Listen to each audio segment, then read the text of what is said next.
ये रोशनी भी एक पर्दा है, 100 अंधेरे छिपे हुए इसमें। दोस्तों नमस्कार, सलाम। बेबाक भाषा के पॉइंट टू पॉइंट कार्यक्रम में आपका स्वागत है। मैं हूं मुकुल सरल। आज मैं आपसे बात करने आया हूं वन नेशन वन इलेक्शन यानी एक देश एक चुनाव पर। क्या ये देश की जरूरत है या धोखा? आज मैं इसी की परतें खोलूंगा। आपको मालूम ही है कि मोदी सरकार ने अपने पिछले कार्यकाल में वन नेशन वन इलेक्शन पर पूर्व राष्ट्रपति रामनाथ कोविंद की अध्यक्षता में एक कमेटी बनाई थी, जिसने इस साल मार्च में इस संबंध में अपनी सिफारिश करते हुए अपनी रिपोर्ट राष्ट्रपति द्रौपदी मुर्मू को सौंप दी, जिसे इसी 18 सितंबर को मोदी कैबिनेट ने मंजूरी भी दे दी है। इस रिपोर्ट में यह सब कैसे संभव होगा, राज्यों की सहमति जरूरी होगी या नहीं, इन सब बातों का रास्ता बताया गया है। 191 दिनों में तैयार यह रिपोर्ट 18,626 पन्नों की है। रिपोर्ट में कहा गया है कि 47 राजनीतिक दलों ने अपने विचार समिति के साथ साझा किए थे, जिनमें से 32 राजनीतिक दल वन नेशन वन इलेक्शन के समर्थन में थे। केवल 15 राजनीतिक दलों को छोड़कर शेष 32 दलों ने न केवल साथ साथ चुनाव प्रणाली का समर्थन किया, बल्कि सीमित संसाधनों की बचत, सामाजिक तालमेल बनाए रखने और आर्थिक विकास को गति देने के लिए ये विकल्प अपनाने की जोरदार वकालत की। हालांकि विरोध में कौन थे, यह आप सब जानते हैं, सबसे बड़ी प्रमुख पार्टी कांग्रेस। तो इस रिपोर्ट की तकनीकी बातों में न जाकर हम संसाधनों की बचत और विकास को गति देने की बात की पड़ताल करेंगे। सत्तारूढ़ भारतीय जनता पार्टी और उसके समर्थित मीडिया और बौद्धिकों द्वारा यही बातें बहुत जोर शोर से कही जा रही हैं और बुनियादी मुद्दों को छोड़कर इसे देश का एक बड़ा मुद्दा बनाने की कोशिश की जा रही है। तो हम पॉइंट टू पॉइंट बात करेंगे कि वन नेशन वन इलेक्शन के पीछे क्या तर्क हैं और उनकी हकीकत क्या है। पहली मोटी बात तो मैं ये आपको बता दूं कि वन नेशन वन इलेक्शन यानी एक देश एक चुनाव हमेशा से होता आया है। आप कहेंगे कैसे? यही सोच का फर्क है। लोकसभा चुनाव पूरे देश में एक साथ ही होते हैं। इस बार भी हुए हैं, भले ही 7 चरणों में हुए हैं। एक लोकसभा है, एक प्रधानमंत्री है, तो एक ही चुनाव होता है। लेकिन जब अलग अलग राज्य हैं, अलग अलग सरकारें बननी हैं, तो फिर उनके चुनाव अलग अलग होने से क्या गुरेज है, क्या परेशानी है? इसी तरह दूसरे चरण में लोकसभा विधानसभा के साथ स्थानीय निकाय तक के चुनाव भी कराने की बात की गई है। यह कैसी सोच है, यह कैसी जिद है कि देश में सब एक हो, एक ही तरीके का हो, खान पान से लेकर पहनावे तक, भाषा से लेकर धर्म तक और अब चुनाव तक। इस मुद्दे पर डिबेट में 2 तर्क प्रमुखता से उठाए जा रहे हैं। एक कि क्या यह सही है, दूसरा कि क्या यह संभव है, पॉसिबल है, प्रैक्टिकल है। तो पहले इसी बात पर बात कर लेते हैं। बीजेपी प्रवक्ता और कुछ बौद्धिकों का तर्क होता है कि यह सही है और यह कैसे संभव होगा, इस पर विचार किया जा सकता है। लेकिन मेरा कहना इससे उलट है कि अगर यह संभव भी है तो आज की तारीख में सही नहीं है। इसे सही और संभव बताने के लिए 2 तर्क दिए जाते हैं। एक तो यही कि यह संविधान की मंशा थी और दूसरा कि आजादी के बाद सन 1967 तक एक ही चुनाव होते थे। आइए इन दोनों तर्कों को खंगालते हैं। पहले बात करते हैं कि यह 1967 तक संभव था, तो अब क्यों नहीं है? तो इसमें तो यही कहा जा सकता है कि तब देश आजाद ही हुआ था, तो ऐसे में एक साथ पूरे देश में लोकसभा और राज्य की विधानसभाओं के लिए चुनाव कराना ही सोचा जा सकता था, जरूरी भी था। 1951-52 में देश में पहला चुनाव हुआ। इसके बाद 1957, 1962 और 1967 में भी एक साथ ही पूरे देश में लोकसभा और विधानसभाओं के चुनाव हुए। 1967 में आखिरी बार पूरे देश में एक साथ चुनाव हुए थे। अब कुछ तथ्य नोट कर लीजिए। 1951-52 में देश की कुल जनसंख्या थी करीब 36 करोड़ और उस समय वोटर्स की कुल संख्या कितनी थी? करीब 17 करोड़। उस समय 21 साल की उम्र में वोट देने का अधिकार था, अब 18 में। 1967 में भारत की कुल जनसंख्या थी करीब 52 करोड़ और मतदाताओं की संख्या कितनी थी? करीब 25 करोड़। और आज 2024 में हमारे देश की जनसंख्या कितनी है? करीब 145 करोड़, 1 अरब 45 करोड़, जी हां। और मतदाता कितने हैं? करीब 96 करोड़ से भी ज्यादा। तो अब आप हिसाब लगा लीजिए कि तब से देश जनसंख्या और वोटर्स के लिहाज से कितना ज्यादा बड़ा हो गया है। तो केवल इसी एक तथ्य के साथ एक साथ चुनाव संभव यानी पॉसिबल हैं, प्रैक्टिकल हैं, इसी पर सवाल उठ जाता है। पहले चुनाव के दौरान पूरे देश की कुल जनसंख्या जितनी थी यानी 36 करोड़, उसके बराबर तो इस वक्त यूपी और बिहार यानी 2 राज्यों की ही जनसंख्या हो गई है। यूपी की जनसंख्या इस समय 22 करोड़ से ज्यादा है और बिहार की जनसंख्या 13 करोड़ से ज्यादा। इस समय वोटर्स की संख्या यूपी में 15 करोड़ से ज्यादा है और बिहार में 7 करोड़ से ज्यादा। यानी पहले चुनाव के समय पूरे देश में जितने मतदाता थे उतने अब इन 2 राज्य यूपी और बिहार में ही हैं। तो 1952 से 1967 तक हुए 4 चुनाव की तुलना आज के भारत के चुनाव से नहीं की जा सकती। अभी आप देख रहे हैं कि व्यवस्था और सुरक्षा के नाम पर चुनाव आयोग 3 राज्यों में भी एक साथ चुनाव नहीं करा पा रहा है। महाराष्ट्र का चुनाव आमतौर पर हरियाणा के साथ ही होता रहा है, लेकिन इस बार चुनाव आयोग ने जम्मू कश्मीर का हवाला देकर महाराष्ट्र के चुनाव का ऐलान नहीं किया। यही नहीं, इससे पहले भी 2-2 राज्य तक में एक साथ चुनाव नहीं कराए जा सके हैं। और तो और एक ही राज्य में एक ही दिन चुनाव संभव नहीं हो पाता है, छोटे छोटे राज्यों में भी। यूपी में तो इस बार लोकसभा का चुनाव पूरे देश के साथ पूरे 7 चरण में पूरा हुआ, लेकिन फिर भी मोदी सरकार और बीजेपी कहती है कि कैसे संभव होगा, इसका भी रास्ता निकाल लिया जाएगा। खैर, अब बात आती है कि क्या संविधान की मंशा भी यही थी कि एक देश में एक ही चुनाव हो? तो इस संबंध में आप एहसन साहू का न्यूज़ क्लिक हिंदी और अंग्रेजी में छपा एक महत्वपूर्ण लेख पढ़ सकते हैं, जिसमें उन्होंने संविधान सभा में इसी विषय पर हुई बहस का जिक्र किया है और बताया है कि संविधान सभा ने कभी भी एक राष्ट्र एक चुनाव की परिकल्पना नहीं की थी। आपको बता दूं कि एहसन साहू भारत के पूर्व राष्ट्रपति दिवंगत KR नारायण के प्रेस सचिव रहे हैं। जी हाँ, साहू अपने लेख में बताते हैं कि रामनाथ कोविंद आयोग की सिफारिश के आधार पर 18 सितंबर 2024 को केंद्रीय मंत्रिमंडल ने सैद्धांतिक तौर पर जिस एक राष्ट्र एक चुनाव के प्रस्ताव को स्वीकार किया है, भारत के संविधान निर्माताओं ने कभी भी उसकी परिकल्पना नहीं की थी और न ही कभी इसका प्रस्ताव किया था।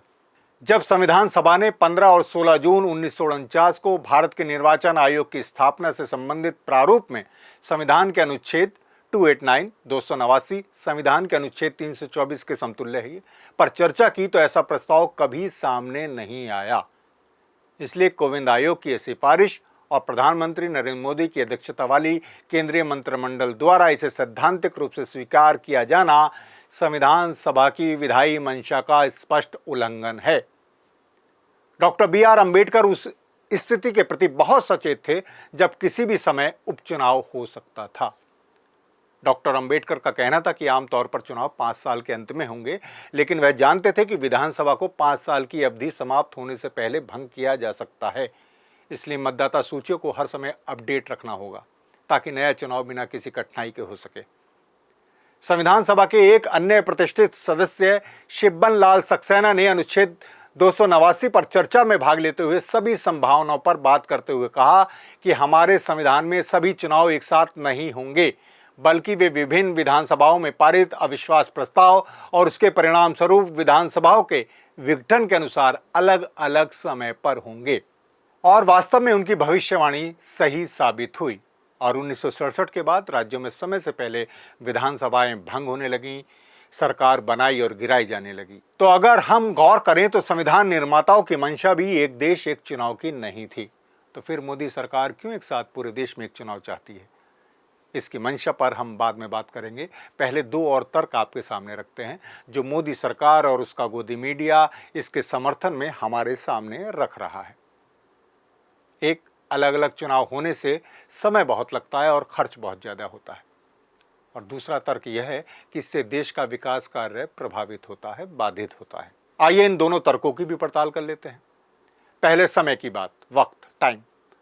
तो जब एक लोकसभा का चुनाव ही 7 चरणों में 44 दिन में हुआ, जो आज़ादी के बाद हुए पहले चुनाव के बाद सबसे लंबा चुनाव है, तो पूरे देश में लोकसभा और विधानसभाओं का चुनाव एक साथ कराने में कितने दिन लगेंगे? क्या एक पूरा साल चुनाव में बीत जाएगा? और अगर मान लीजिए 44 दिन, 50 दिन में चुनाव निपट भी जाए, तब भी केवल समय बचाने के आधार पर पूरे देश के लोकतंत्र और शासन प्रशासन के साथ समझौता नहीं किया जा सकता। समय जितना लगे, लेकिन देश की जनता को पूरा सोच समझ कर निर्णय लेने का अधिकार है और एक अच्छी जवाबदेह सरकार पाने का अधिकार है। वैसे भी लोकसभा चुनाव के मुद्दे अलग होते हैं, राज्य विधानसभा चुनाव के मुद्दे अलग होते हैं। राष्ट्रीय और प्रादेशिक मुद्दों का घालमेल किसी भी तरह देश और राज्य दोनों के हित में नहीं है, और आगे तो लोकल बॉडी के मुद्दे भी इसी में मिलाने की कोशिश की जा रही है। अब बात आती है कि पैसे के खर्च की। बहुत ज़्यादा पैसा खर्च होता कहा जाता है, तो इसमें दो पहलू हैं। एक सरकार के खर्चे का, यानी चुनाव की व्यवस्था में जो सरकारी खर्च होता है, चुनाव की घोषणा से लेकर मतदान और मतगणना तक, और दूसरा प्रत्याशियों और राजनीतिक दलों का। तो पहले खर्च की तो चिंता की जा सकती है, लेकिन इसमें भी कोई बहुत चिंता की बात नहीं है, क्योंकि सरकार जो खर्च करती है कर्मचारियों पर, सुरक्षा बलों पर, प्रिंटिंग पर, किसी भी चीज़ पर, तो वो किसी ना किसी रूप में सरकार को वापस लौट ही जाता है, क्योंकि जनता जो कमाती है वो खर्च करके सरकार को ही लौटा देती है। इसके अलावा भी सरकार का जो खर्च है वो एक देश में लोकतंत्र बना रहे उसके बरक्स कुछ भी नहीं है। दूसरा खर्च है प्रत्याशियों और राजनीतिक दलों के खर्च का। इस पर राजनीतिक दलों को भी चिंता करनी चाहिए, और इस पर चुनाव आयोग को भी जरूर लगाम लगानी चाहिए, क्योंकि प्रत्यक्ष या परोक्ष रूप से इसकी वसूली भी जनता से ही की जाती है, यानी चुनाव आप ही के पैसे से लड़ा जाता है। प्रत्यक्ष रूप से चंदे के तौर पर पार्टी और प्रत्याशी को चंदा मिलता है, जिसमें जनता के साथ पूंजीपतियों से लिए जाने वाला चंदा भी है।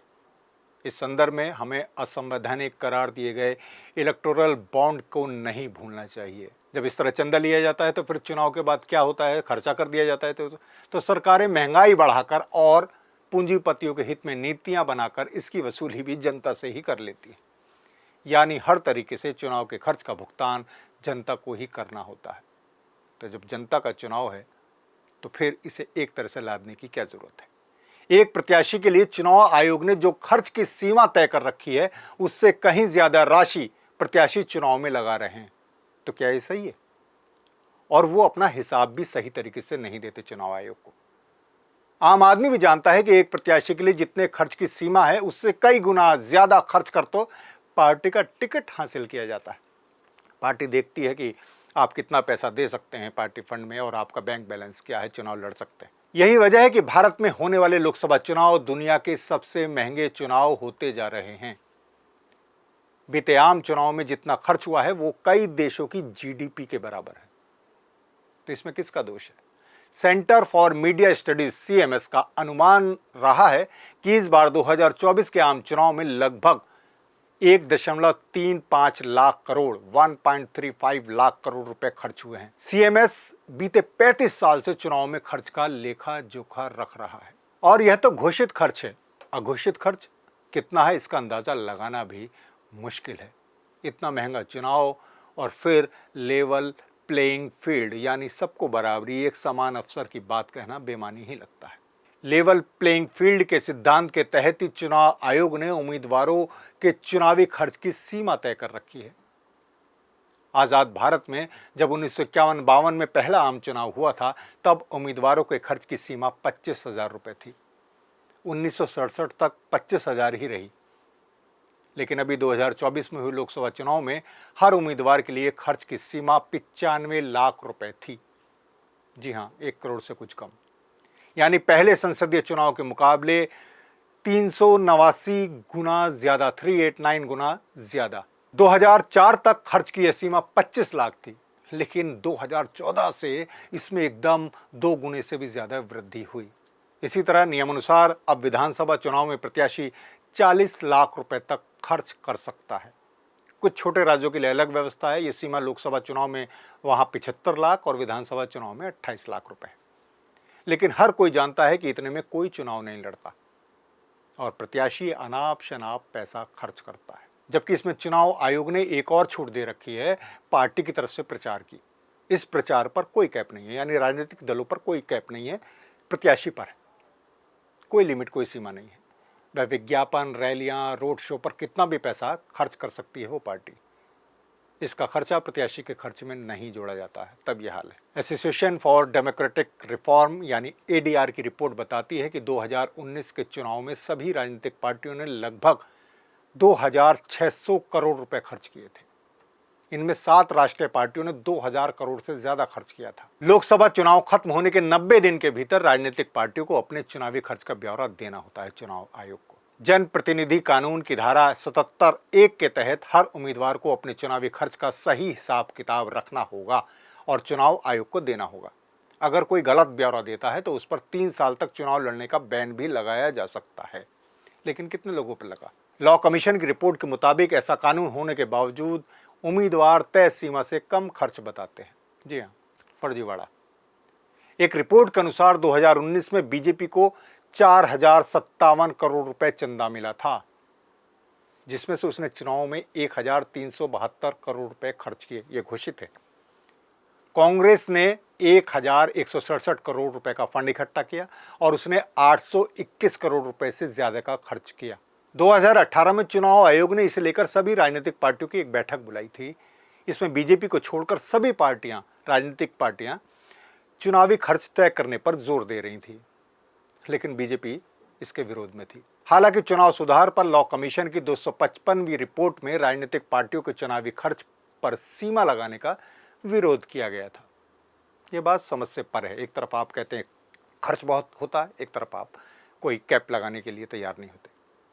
तो इस खर्च पर जरूर अंकुश लगना चाहिए। और सरकार को क्या जरूरत है अपने प्रचार पर इतना पैसा खर्च करने की? जी हाँ, आप याद रखिए, सरकार जो किसी चुनाव में भाग लेने वाली एक राजनीतिक पार्टी भी होती है, वह सरकार की योजनाओं की आड़ में अपना प्रचार करने के लिए बेतहाशा पैसा खर्च करती है।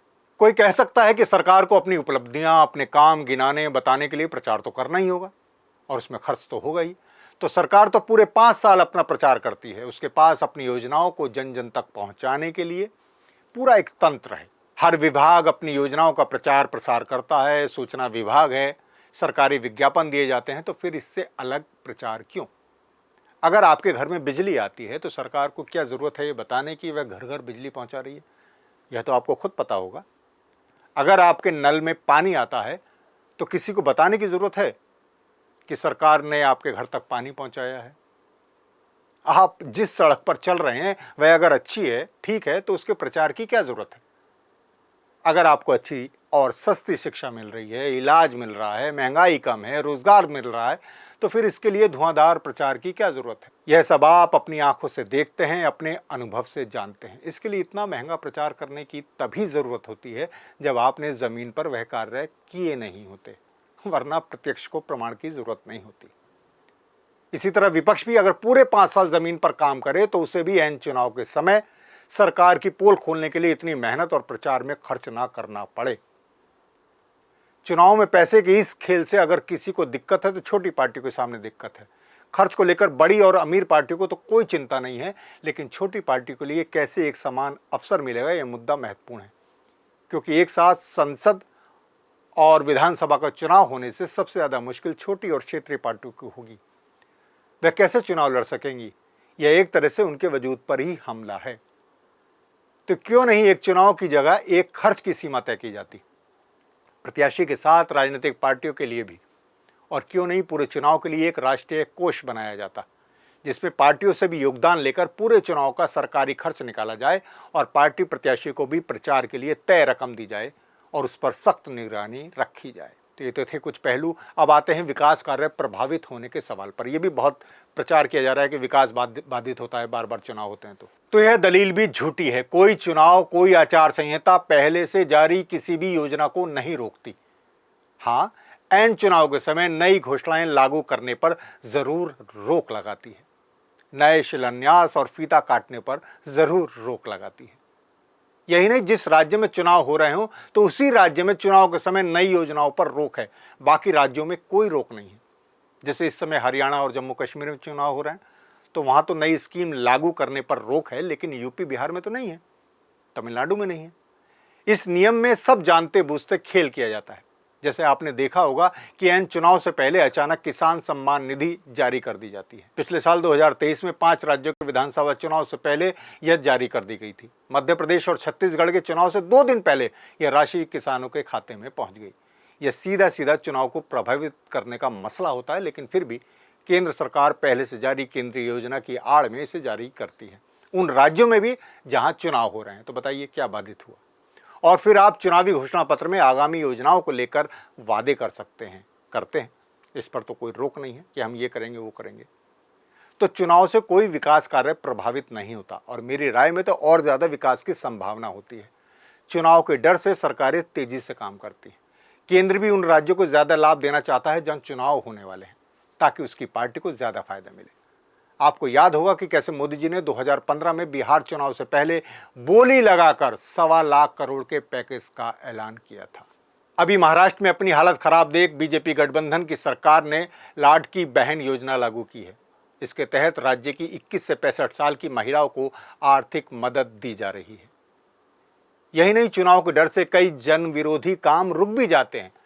जैसे अगर 2022 की शुरुआत में यूपी, उत्तराखंड और पंजाब में विधानसभा चुनाव ना होते तो 2021 के अंत में विवादित 3 कृषि कानून वापस नहीं होते। जी हाँ, ये सच है। तो आपने देखा कि चुनाव में हार का डर हो या जीत की चिंता, चुनाव की घोषणा से पहले कितनी तेजी से काम होता है। बिजली आने लगती है, टूटी सड़क बन जाती है, कुछ रिक्त पद भर भी दिए जाते हैं। तो यह कहना बेमानी है कि बार बार चुनाव होने से विकास कार्य प्रभावित होते हैं। दरअसल एक देश एक चुनाव के पीछे मंशा पूरे 5 साल सरकार, खासकर केंद्र सरकार द्वारा अपनी जवाबदेही से बचने की है। और यह लोकतंत्र के लिए बेहद खतरनाक है, क्योंकि यह देश को एक निरंकुश शासन की ओर ले जाएगा, धकेल देगा। और हो सकता है कि 1 इलेक्शन आगे जाकर नो इलेक्शन में बदल जाए। शायद मोदी जी चाहते हैं कि अलग अलग राज्यों में उनकी सरकारों की स्थिति कमजोर है और वे अगर लोकसभा के साथ विधानसभाओं के भी चुनाव कराएंगे तो आने वाले समय में अपने नाम पर या प्रोपेगेंडा या मैनिपुलेशन के जरिए वे एक बारी में सभी राज्यों में भी नैया पार करा लेंगे और फिर अपनी मनमर्जी का शासन चलाएंगे और देश को आरएसएस की मंशा अनुसार हिंदू राष्ट्र बनाने में कामयाब होंगे।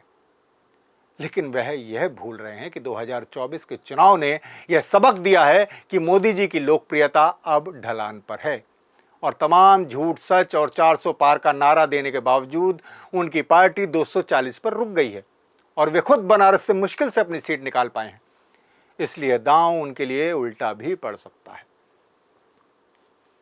लेकिन दांव उल्टा पड़े या सीधा, एक जागरूक नागरिक के नाते हमें और आपको सोचना चाहिए कि क्या एक देश, एक चुनाव की योजना हमारे देश और हमारे लोकतंत्र की सेहत के लिए अच्छी है?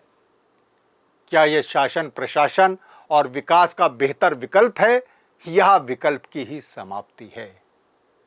शुक्रिया, सोचिएगा ज़रूर और इस बारे में कमेंट करके हमें ज़रूर बताइएगा। साथ ही बेबाक भाषा को लाइक, शेयर और सब्सक्राइब करना ना भूलिएगा। धन्यवाद।